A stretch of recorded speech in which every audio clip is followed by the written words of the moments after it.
Olá, estamos no ar começando mais um programa Diálogos ADUMB, da Associação dos Docentes da Universidade de Brasília, que representa os professores aqui no Distrito Federal, dessa nossa valiosíssima Universidade de Brasília. E o assunto de hoje nós vamos estar discutindo aqui a questão do Congresso Nacional realizado no Acre, do ANDES, que é o Sindicato Nacional dos Docentes das Instituições de Ensino Superior no Brasil, que aprovou um plano de lutas para todas as instituições públicas do Brasil, de ensino superior, tanto estadual, municipal, quanto as federais. Teve uma decisão por maioria absoluta de sair com lutas. Como é que fica agora esse novo panorama, esse novo cenário? 10 e 11 de maio, os professores do Brasil inteiro de ensino superior, os docentes, vão às urnas para eleger a nova diretoria do ANDES. E a gente também tem um cenário completamente diferente, com essa nova eleição, com esse novo plano de lutas de 2023, que é a Esplanada dos Ministérios e a Praça dos Três Poderes, que é o governo Lula III, com enfrentamento do Banco Central, do Brasil rentista e não do Brasil desenvolvimentista. 1% dessa taxa de juros do Brasil representa 235 bilhões para os rentistas, para os banqueiros. É muito dinheiro, Esses 235 bilhões, que é 1% numa taxa de juros dessa que, como cantava Cazuza, que deixa o cartão de crédito da gente uma navalha, 400% de juros ao ano. É o maior juros do mundo. Aí teve também aí a novidade de anúncio de reajuste salarial de 7,8% dos servidores federais, só para os servidores civis do Executivo Federal. Não vai pegar militares, R$200 de aumento no auxílio alimentação, reajuste de quase 200% nas bolsas de mestrado, doutorado, pós-doutorado. Então nós estamos conversando aqui hoje com a presidenta da ADUMB, que é Eliane Novaes, e também com Pedro Mandagará, que é diretor da ADUMB. Eliane Novaes e Pedro, bem-vindos à tela do Diálogos ADUMB, da TV Comunitária, nas nossas múltiplas telas também, YouTube, Facebook, Instagram, nessa conversa com os professores, com os alunos, pais de alunos, famílias de alunos, e com Brasília, porque falar de UNB, você fala de Brasília, não tem como separar essas duas instituições, Brasília e Universidade de Brasília. Então, Eliane, eu começo com você. Boa noite, Paulo. Boa noite a todos que estão nos assistindo aqui pela TV Comunitária. É sempre importante a gente trazer o debate do Diálogos ADUMB com pautas que dialogam com a vida cotidiana da nossa categoria docente da Universidade de Brasília, mas também com pautas que dialogam sobre a vida da comunidade brasiliense, porque a UNB é parte dessa comunidade, e tudo que diz respeito à UNB diz respeito à comunidade brasiliense, assim como tudo que acontece na comunidade brasiliense diz respeito à Universidade de Brasília. Então, esse diálogo que é sempre muito importante. O tema hoje do nosso Diálogos, como você já assinou, é de fazer um panorama sobre esse momento que a gente está vivendo no ensino superior, principalmente na organização do Sindicato Nacional, com a realização do Congresso. Eu vou falar um pouco do que significa o Congresso, de como é que se organiza esse Congresso, para que a nossa categoria, que não está todos os dias familiarizadas com esses temas, mas que é um espaço muito importante que diz muito respeito sobre a sua vida, no cotidiano da universidade. Então, o ANDES é o Sindicato Nacional, como o Paulo já disse aqui, que representa as instituições de ensino superior, federais, municipais e estaduais. São mais de 91 ADs, associações docentes filiadas ao ANDES. Um sindicato que hoje representa mais de 70 mil professores pelo Brasil inteiro, e que está organizado nacionalmente, na sua instância com a direção nacional, que tem a responsabilidade de chamar o Congresso, uma direção formada por 83 representantes, a executiva e as diretorias regionais, que têm a tarefa de fazer o diálogo e a interlocução com as demandas locais das categorias, né, da categoria docente, que é representada no seu local pelas associações docentes, né? Então, são 91 associações docentes pelo Brasil inteiro, e nós, aqui da Universidade de Brasília, a Associação Docente da Universidade de Brasília, que é uma seção sindical, né, que é a representação sindical dos professores da UNB em nível local. Né? Então, nós estamos falando de um espaço de articulação grandioso, né, que dialoga com o Brasil inteiro, com pautas do Brasil inteiro, que traz demandas do Brasil inteiro, as mais diversas possíveis, né, que tem nas especificidades do cotidiano das universidades, mas também com pautas que dialogam com a vida da sociedade brasileira, com temas, né, que demandam a pauta do sindicato. Então, o sindicato organiza anualmente o seu Congresso Nacional, né, o Congresso que delibera sobre as ações que o sindicato vai exercer naquele ano, as pautas que o sindicato vai priorizar na sua ação político-sindical naquele ano, né, que é chamado de plano de lutas, como o Paulo falou aqui, que a gente vai falar um pouquinho, eu e o Pedro, e que tem, né, uma mobilização em todas as suas ADs, né, que se juntam nesse espaço do Congresso Nacional, precedido, claro, de preparação de um caderno de texto que é elaborado pelos coletivos, né, políticos dentro do sindicato, pelas ADs. E esses coletivos levam as demandas nesse caderno de texto para o debate no Congresso Nacional. Né? Esses debates são feitos, né, durante o Congresso, deliberados, e o Sindicato Nacional e as suas ADs, né, as representações das seções sindicais, têm a tarefa de implementar também essas ações. Então, esse é um pouco o espectro geral do que é o Congresso Nacional, do Sindicato Nacional, do ANDE, Sindicato Nacional. Nesse congresso em específico, realizado no Acre, em Rio Branco, no Acre, teve a presença de mais de 600 pessoas, 477 delegados, mais ou menos, ou 47, não me lembro exatamente, observadores, né, convidados, e a própria diretoria do Andes. Né? Então, são os delegados eleitos nas suas assembleias de base que fazem o debate do caderno de texto, né, que votam no caderno de texto a partir de uma ampla discussão de delegados, convidados e observadores. Né? Então, quando a gente fala dos aspectos aprovados nesse Congresso, a gente está falando dos aspectos que é fruto de um debate coletivo e de uma correlação de força que tem dentro do sindicato. Né? Porque o sindicato também tem um conjunto de forças, né, que dialogam a partir de perspectivas de luta, né, às vezes que se somam com a atual diretoria, às vezes que não se somam com a atual diretoria, mas que fazem parte do debate político da estruturação do sindicato. Então, as 4 pautas que você citou, Paulo, são parte dessa discussão, né? São parte dessa organização sindical. Né? O debate do plano de lutas, né, que é um debate importante. Dentro desse plano de lutas, né, tem o debate da reposição salarial, que é um tema que a gente vem debatendo desde o ano passado, desde quando a gente fez mobilizações e movimentos de greves, né, em torno da reposição salarial negada pelo governo Bolsonaro.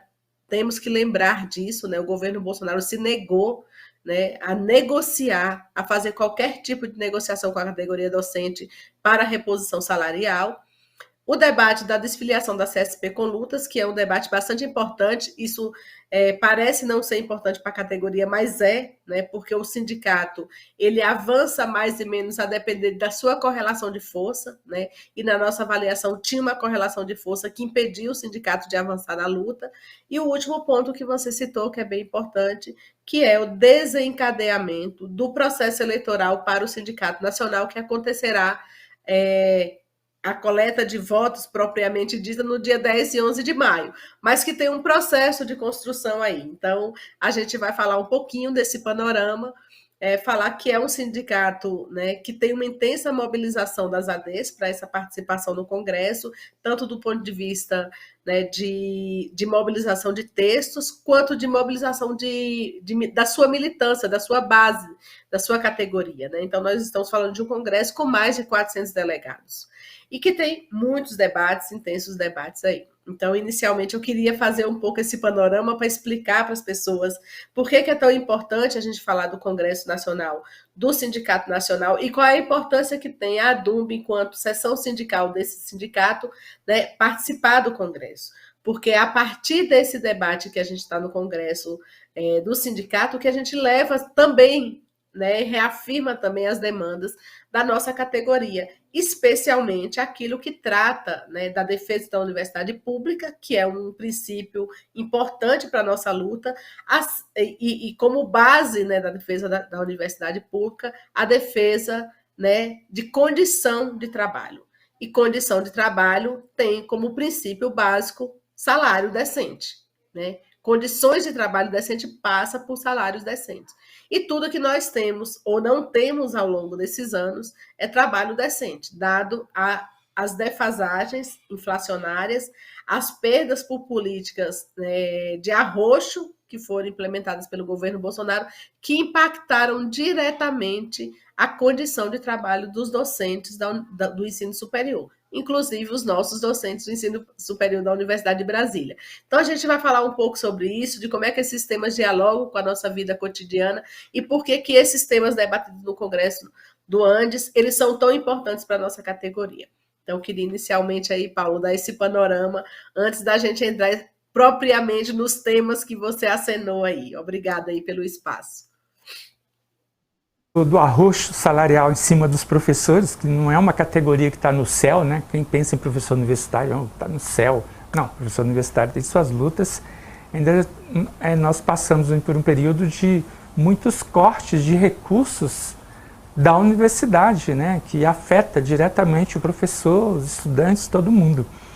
E um mote bacana desse Congresso do Andes, né? Teve em defesa da educação pública e pela garantia de todos os direitos da classe trabalhadora, né? Revogação das contrarreformas, né, que afetaram o povo brasileiro. Bem, eu queria ouvir também o Pedro. Professor Pedro. Boa noite, Paulo. Eu queria agradecer pelo convite, né? Acho que a Eliane já deu um panorama muito completo, né, das questões do Congresso.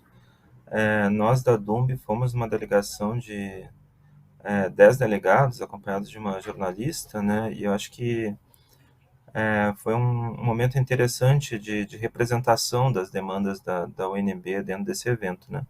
É a primeira vez que eu fui no Congresso do Andes e eu me senti um pouco na situação que deve estar a maior parte dos colegas de achar que tudo muito esotérico, né, muito longínquo. Nesse caso foi, inclusive, longe até no sentido geográfico, né, o Congresso foi realizado em Rio Branco.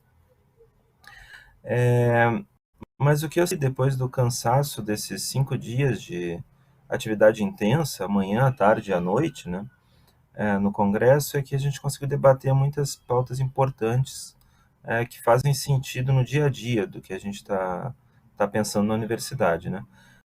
Eu sei que daqui a pouco a gente vai entrar na pauta do plano de lutas, mas, por exemplo, um dos temas que a gente está discutindo na DUNB nos últimos tempos, que é a possibilidade de parte da carga horária dos cursos presenciais terem suas atividades em AD, foi pauta também do Congresso e foi aprovado no plano de lutas, que se tornasse pauta da mesa de negociações com o governo federal, a atual mesa de negociações na qual está se discutindo reajuste salarial, etc., né, que também houvesse uma demanda de revogação da portaria editada no governo Bolsonaro, que abriu a possibilidade de 40% dos cursos presenciais serem ministrados em educação à distância. Então, tem muitas coisas que a gente está discutindo na universidade que realmente surgem de maneira efetiva no Congresso, né, e se tornam práticas da ação política que o Antissindicato Nacional vai levar adiante. Acho que é isso como introdução, né? A gente pode seguir adiante nas pautas nas pautas.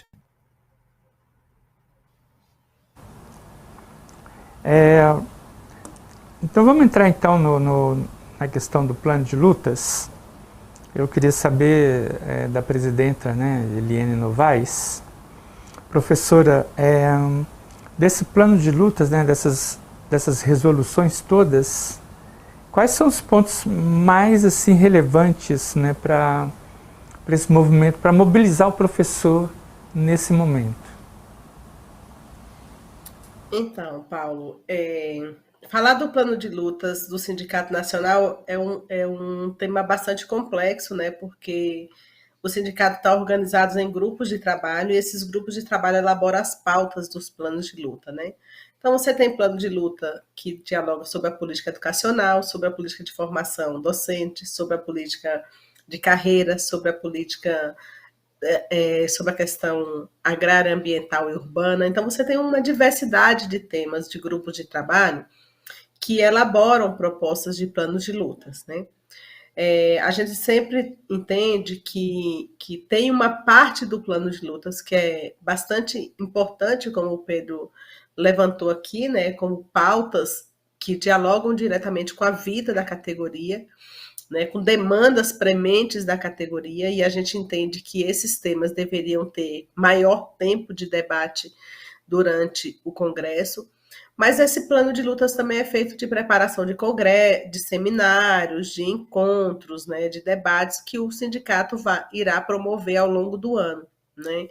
Então, é um plano de luta diverso, né? Um plano de lutas que tem desde as questões centrais do cotidiano do trabalho dos professores até temas que dialogam com questões que estão relacionadas à educação, que não estão diretamente relacionadas à prática cotidiana do professor, mas que estão relacionados com a vida, né, da sociedade brasileira que a universidade está inserida. Eu diria que nesse plano de lutas, acho que a gente tem algumas coisas que são bem importantes, né? Acho que tem um debate, o Pedro já acenou aqui, que foi trazido pela categoria de base, que é necessário a gente aprofundar o debate sobre algumas questões estruturantes da defesa da universidade. Entre elas, né, o debate sobre ensino à distância, né, a entrada, né, com essa força que vem sendo dada da entrada do ensino à distância nas atividades presenciais, uma posição que nós somos contrários, a gente entende que a atividade de formação dos estudantes deve ser presencial, os cursos à distância devem ser cursos pensados para serem cursos à distância, mas os cursos presenciais devem ter sua carga horária majoritariamente presencial. E esse é um debate porque tem uma portaria do Ministério da Educação do governo anterior que aumenta esse tempo, né, da atividade presencial para a distância. E há uma controvérsia, porque os tempos de pandemia já nos mostrou que o trabalho sem as condições necessárias e a formação necessária, né, as condições necessárias dos estudantes, inclusive materiais, e a formação necessária por parte dos professores, pode tornar o ensino, né, ainda mais precarizado do que a gente ainda já tem com as dificuldades que a universidade enfrenta no seu cotidiano, na sua relação do processo de ensino-aprendizagem naturalmente, né, que fazem parte do cotidiano. Uma outra discussão que passou por esse debate, que tem a ver com a nossa categoria, é a discussão da curricularização, né, da educação. Então, a gente tem uma lei nacional, que é o Plano Nacional de Educação, que indica que 10% da carga horária de todas as disciplinas da universidade deve ter que 10% da carga horária deve ser voltada para o debate da curricularização da extensão.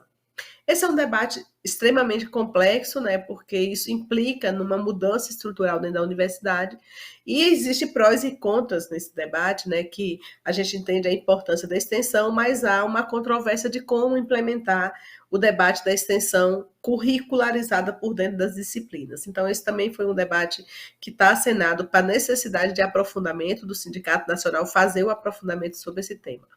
Mas eu acho que tem uma questão bem importante do plano de lutas, né, que é a discussão da importância e da urgência da revogação, né, de processos, né, aprovados, de leis, de decretos, de portaria que foram criados e aprovados no governo Temer, logo após o golpe, e no governo Bolsonaro, que atacam diretamente a universidade, né? Entre eles, eu queria só citar alguns, porque eu acho que eles implicam no entendimento, né, do que é a universidade e a defesa da educação pública. O grande debate central que todos os grupos concordam, que é a revogação imediata da emenda constitucional 95, que é a emenda conhecida como a emenda do teto dos gastos. Mas é uma emenda conhecida como teto dos gastos, sem dizer que é a emenda que limita o gasto do governo federal nos próximos 20 anos, que congela, na verdade, né, o gasto do governo federal nos próximos 20 anos para educação e saúde. Ou seja, o congelamento do investimento na educação e saúde ao longo de 20 anos será uma tragédia para a população brasileira, porque em 20 anos você não terá condição de ter oferta de educação pública, seja na educação básica ou no ensino superior. Então, esse tema é um tema do plano de lutas que é urgente e necessário, né, a gente fazer, porque a gente tem que pautar a superação, o revogaço, né? Aquilo que a gente chama como revogaço de medidas maléficas que foram instituídas ao longo desses últimos 2 governos, né?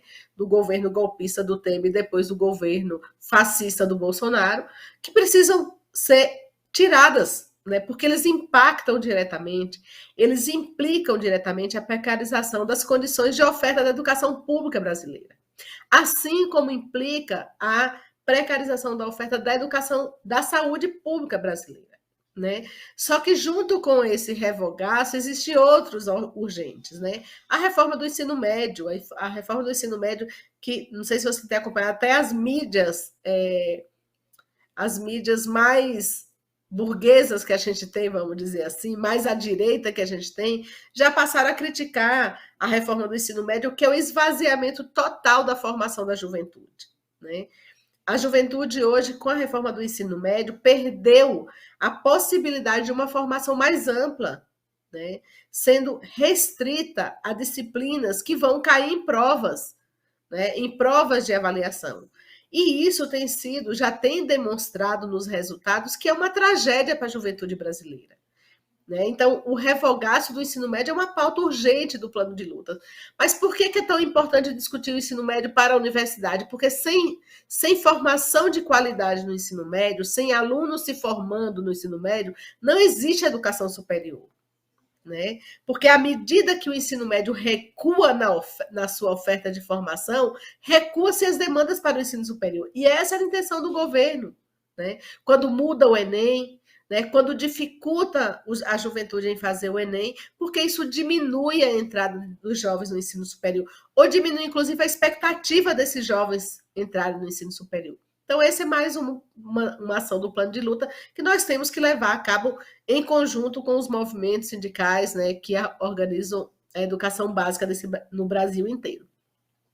Mas eu queria falar de outro que tem muito a ver com os nossos professores, que, para encerrar esse inicial, e o Pedro pode complementar, que é a importância do debate das condições de trabalho, a discussão da aposentadoria, a discussão, né, dos índices de cobrança, das alíquotas de cobrança dos professores e dos professores aposentados, que passam com a reforma da Previdência a pagar, a recolher a alíquota de previdência social, que é um absurdo. Então, assim, nós estamos falando de um plano de lutas que dialogam desde a nossa prática cotidiana da escola, né, da nossa universidade, do chão de fábrica, do nosso chão de fábrica, eu diria, da universidade no seu cotidiano, quanto os planos que dialogam com demandas amplas, né, como carreira, que a gente vai falar daqui a pouco, né, como salários, que a gente vai falar daqui a pouco, como reposição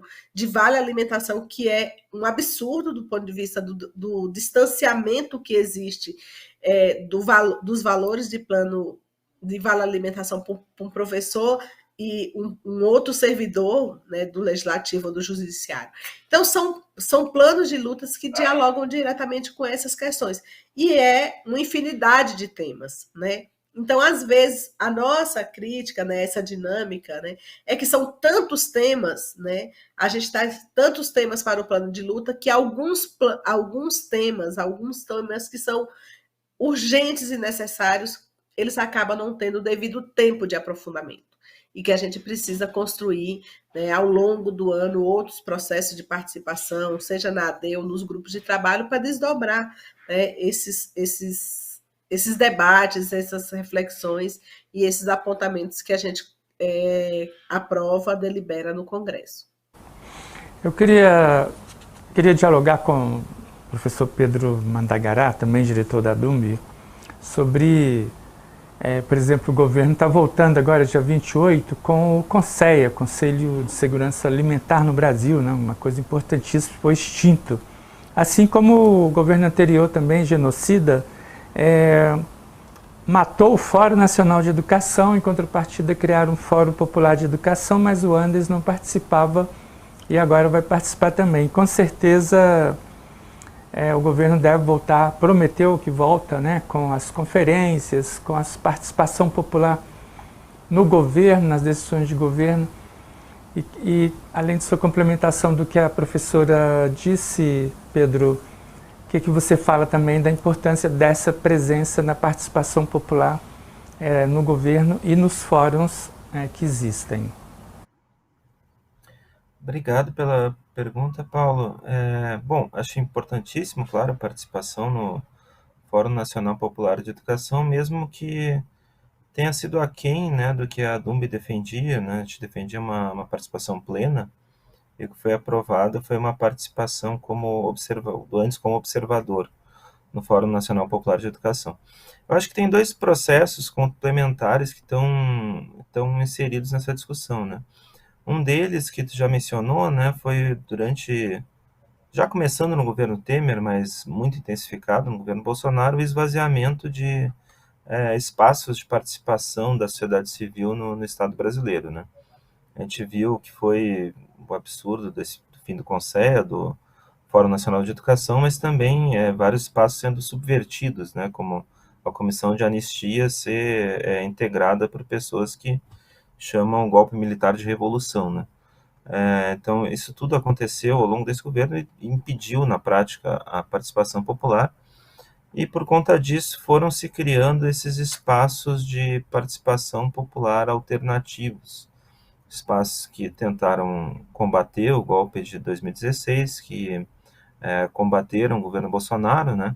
Espaços como o Fórum Nacional Popular de Educação, mas eu complementaria também com outros importantes, como a Frente Povo Sem Medo, que foi constituída logo após o golpe de 2016. Eu acho que, digamos, há duas linhas que se encontram nesse momento em que o Andes se define em entrar no Fórum Nacional Popular de Educação e em sair da CSP com lutas, que eu imagino que fosse um tema que ia surgir agora, mas que eu acho que já dá para começar a comentar, né?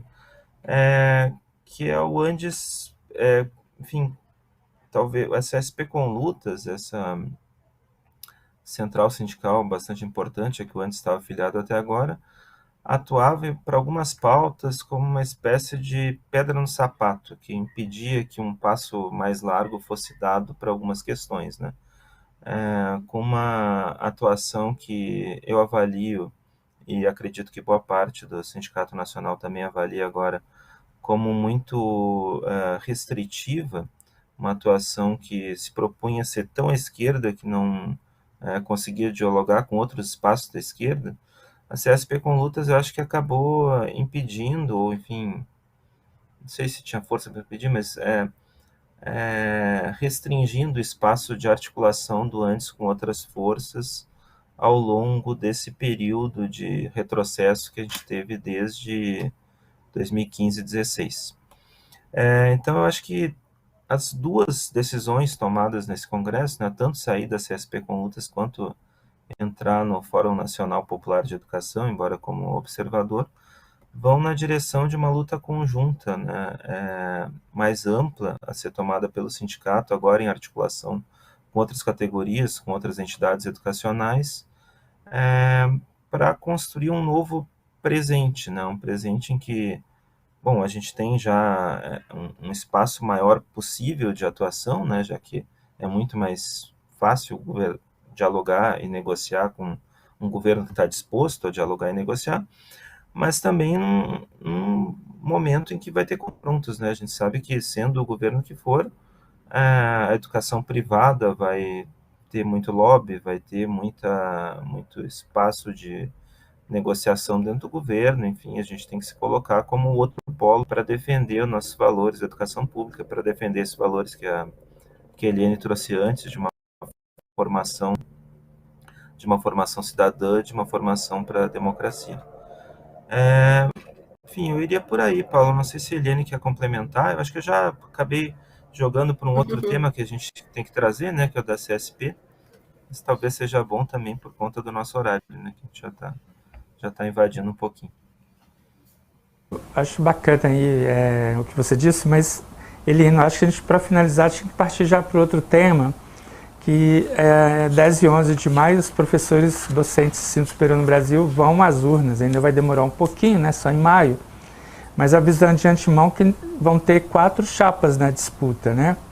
O Andes pela base, a chapa 2, a chapa 1, né? Chapa 2, Andes classista de luta.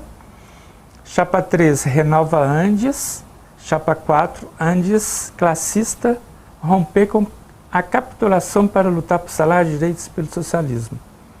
Essa chapa 4 é a professora Soraya de Carvalho, a chapa 3 é o Pasquete, professor aqui da Universidade de Brasília. Classista de luta é o professor André Rodrigues Guimarães, e antes pela base é o professor Gustavo Seferian.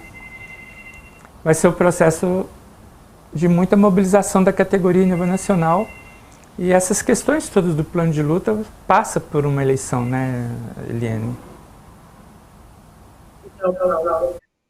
Comentar 2 coisas ao mesmo tempo, já que a gente está finalizando, né?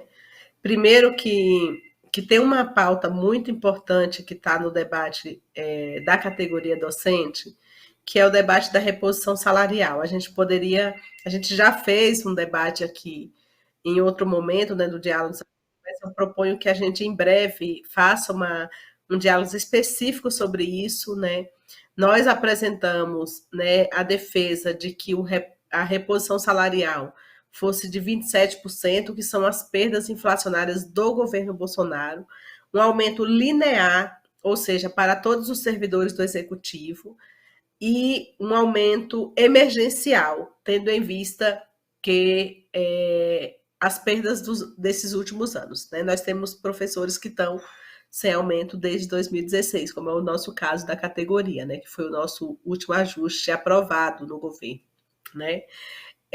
Então, esse tema está na pauta, o governo abriu a mesa de negociação ontem, né, e apresentou uma proposta, você comentou no início, né, de 7 e um pouco por cento. Esse é um debate que nós vamos fazer, não só na ADUB, mas no Sindicato Nacional. A gente tem agenda já prevista para esse debate. A mesa de negociação está só começando, né? É claro que a gente já sabe que 7 e pouco por cento é muito menos do que aquilo que a gente está aguardando como proposta do governo, mas estamos iniciando a negociação com o governo federal e, diga-se de passagem, iniciando a negociação, né? Lembrando que o governo Bolsonaro nunca negociou com servidores. Então, embora a gente possa ter críticas e questões sobre o governo, a gente também tem que reconhecer que esse governo instituiu mesas de negociação dos servidores e criará as mesas setoriais que visam corrigir muitos déficits, né, nas carreiras. Porque, Paulo, 27% é um aumento linear, é uma reposição linear, mas tem carreira, como a gente já disse aqui em alguns diálogos, né, que perderam mais de 40% do seu poder de compra. Né? Carreiras dentro da universidade, inclusive por conta da reestruturação da carreira que aconteceu em 2014. Então, fechado esse parêntese sobre um tema que está no momento, né, na força do nosso debate. Vou complementar aqui com essa informação. A gente aprovou no Congresso também, né, o início do processo eleitoral do Sindicato Nacional, que começa agora no Congresso e termina no dia 12 de maio, com a eleição, com a posse da diretoria em julho, né, da diretoria eleita. Então, a gente tem 4 chapas, salvo o melhor juízo, é a primeira vez que eu vejo na história do Andes uma concorrência de 4 chapas. Em geral, o Andes sempre teve uma chapa, né? E nas últimas eleições, e nas últimas 2 eleições, uma chapa da diretoria e uma chapa da oposição, formada pelo Renova Andes, né? Então, a gente vai ter uma eleição com 4 chapas, né? Que eu entendo que é muito importante para a democracia, a gente defende muito a democracia no Sindicato Nacional, acho importante para a democracia porque os divergentes, né, e os divergentes de uma diretoria que tem uma crítica a essa diretoria querem disputar o sindicato para construir um outro modelo de sindicato. E acho legítimo que o processo democrático permita que 4 chapas se candidatem. Lembrando que ainda não são a inscrição propriamente das chapas, porque no Congresso se inscreve apenas os 3 primeiros cargos, né? Presidente, primeiro tesoureiro e secretário-geral, né? Então foram inscritos de cada chapa dessa que você citou os 3 nomes. E até o dia 9 de março, as chapas têm que montar uma chapa nacional com 83 nomes, né? Representação das regionais, mais a executiva. Então, é uma chapa grande, né? Porque, de fato, é para representar o Brasil inteiro, com as regionais formadas, né? Então, no dia 9 é o prazo para inscrição das chapas, um mês após a aprovação no Congresso. E após esse período, né, ali na semana seguinte, inicia o processo da campanha, né, de debates, da campanha das chapas todas, que finalizam com a eleição no dia 11 e 12 de maio. Cada associação docente fará internamente a sua eleição a partir dos seus filiados e filiadas.